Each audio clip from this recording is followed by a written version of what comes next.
Hey guys, it is Dani'i and welcome to this update video on the tropics. And so in this video we're going to be talking about our two tropical cyclones as well as a new disturbance that is located in the Atlantic basin. So we have Hurricane Grace that is headed to mainland Mexico and is intensifying, and we also have Tropical Storm Henri expected to become a hurricane, and it is a threat to portions of the northeastern US. And so before I go into details,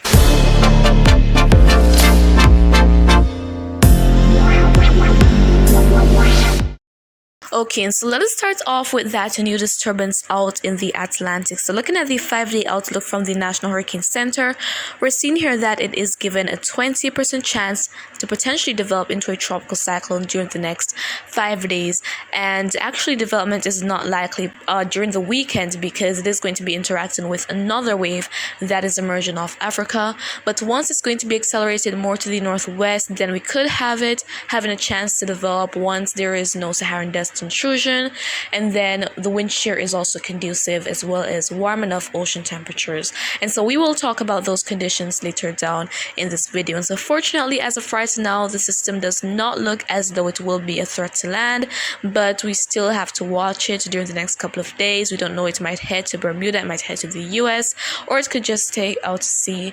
And as I said, we just have to keep an eye on it as time goes by. And so now let us move on to Hurricane Grace. And so looking at the satellite imagery of it right now, Grace is very compact and it is located over in the Bay of Campeche, and it is getting a lot better organized. Last night it looked absolutely battered because it crossed over the Yucatan, which weakened it because of course those are land areas and it did not get that fuel it needs from the warm ocean waters.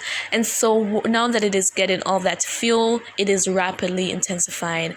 And so moving on to the National Hurricane Center's cone forecast for the system, and so winds are currently 85 miles per hour and it is accelerating westward at 15 miles per hour. So landfall is expected probably very late tonight or very early tomorrow morning.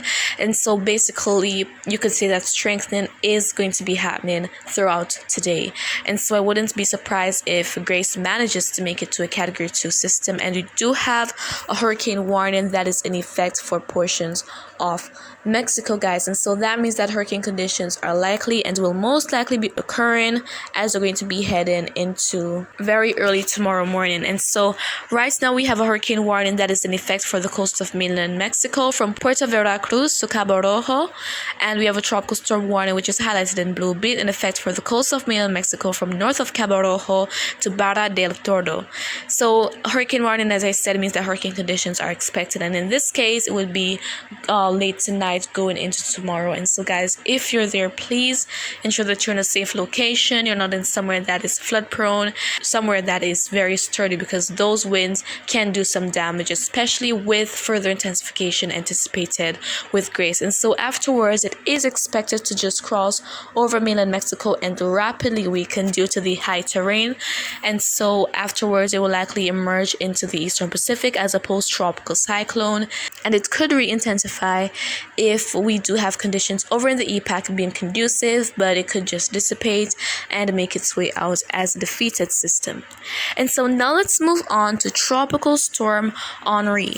And so looking at the satellite view of Henri, we're seeing here that it is actually quite compact and is located well to the northeast of Abaco Island in the Bahamas. And so as of right now, looking at the cone forecast for it, we're seeing here that it has sustained winds of 65 miles per hour and it is accelerating to the west-northwest at 9 miles per hour. And so it is expected to strengthen into a hurricane tomorrow, and then it is going to be making its way up to portions of the northeastern US. And so we have watches that are currently in place. So a tropical storm watch, which is highlighted in yellow, is in effect for west of Fire Island Inlet to East Rockaway Inlet, New York, west of Port Jefferson Harbor, New York, and west of New Haven, Connecticut. And then we have a hurricane watch which is highlighted in pink that is in effect for south shore of Long Island from Fire Island Inlet to Montauk, north shore of Long Island from Port Jefferson Harbor to Montauk, New Haven, Connecticut to Sagamore Beach, Massachusetts, and for Nantucket, Martha's Vineyard, and Block Island. So those areas are under hurricane watch, which is likely to be upgraded to a hurricane warning as you're going to be heading throughout today. And so we also have a storm surge watch that is in effect for some areas. So storm surge watch is in effect for South Shore of Long Island from East Rockaway Inlet to Montauk, North Shore of Long Island from Kings Point to Montauk, Kings Point, New York to Sagamore Beach, Massachusetts, and Nantucket, Martha's Vineyard, and Block Island. And so what does that mean? It simply means that there could be life-threatening inundation as a result of the cyclone approaching, because when it is approaching, we're going to be having that rise in sea level. That is what we call the inundation. And so that is going to be life-threatening to coastal areas. So it's best to not be along the coast when Henri is going to be approaching.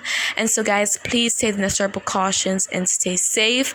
And so as time goes by, we will hear more of what is anticipated from Henri as this is going to be making its way up to the northeastern US. And so looking at conditions that are currently persistent across the basin, let's talk about the wind shear first. So the different colors here mean different shear intensities. We have the green meaning favorable, the yellow meaning neutral, and the red meaning unfavorable. So we have quite a bit of unfavorable shear extended across portions of the Atlantic, the Caribbean, and even parts of the Gulf of Mexico. But Grace is in a region that has some favorable shears. You're seeing that green right there. So as it's going to be approaching mainland Mexico, it is going to be intensifying because that shear is conducive to enable intensification of it. But Henri, on the other hand, has a portion of it being in a region of neutral and unfavorable shear, but it is when it's going to be making its way more northward when we're expecting more intensification of the system, and eventually it is expected to become a hurricane. And so now let's move on to the Saharan dust map. And so the different colors here means how dense the dust is or how much is there in the atmosphere. And so as we go to that lighter yellow shade, there is less dust, but as we go to that dark orange, going to the red and that pink, that is when we have very dense amounts of dust that is present in the atmosphere, and that inhibits tropical cyclone development or intensification because it is dry air and tropical cyclones need moisture. So with that moisture being prevented, then we won't have development or intensification of a tropical cyclone. And so as of right now, Grace is in a favorable region, as I said, so everything is quite conducive for Grace. And as for Henri, it doesn't have much dry air intrusion going on with it. So what is there shouldn't be much of a problem to the tropical cyclone. And we do have some areas of very dense dust being out in the main development region. And you do have that wave making its way off Africa. So as time goes by, we will see what happens. But the dust being plentiful out in the main development region should prevent any source of imminent development of tropical cyclones. Now, in terms of the ocean temperature map, we have ocean temperatures in the Gulf very, very favorable for Grace, and then out in the Atlantic where we have Henri, ocean temperatures are quite conducive there as well, but it is as it is going to be approaching the northeastern US when we're going to be having it starting to weaken as a result of not just the cooler waters but also it's moving inland. When tropical cyclones move inland, they are going to rapidly weaken because they don't have anything getting their fuel from. And so guys, again, if you're to be affected by either Grace or Henri, please take all the necessary precautions and stay safe. And so I will keep you guys updated on the latest in the tropics as time goes by. And so if you found this video to be quite informative, please do a thumbs up, and you can also share your thoughts with me in the comments or ask a question. I will try to respond as best and as soon as I can. And just remember to always be weatherwise.